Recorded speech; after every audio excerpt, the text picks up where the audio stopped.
તો મિત્રો કેમ છો તમે બધા? આજે હું તમને દેશી કૂકડા બચ્ચા બતાડીશ. દેશી કૂકડી દેશી બચ્ચા. આ ખોરાક લઈને જાઉં છું. ચારણ છે. ચીચી ચીચી ચીચી. હાલે હાલે.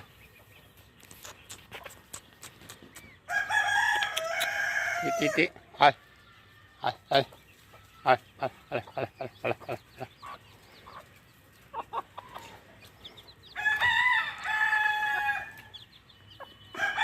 14 બચલા છે. 14 ઈંડામાંથી 14 બચલા છે. બધા હેલ્ધી છે. જોઈ શકો છો તમે બધા બચ્ચા.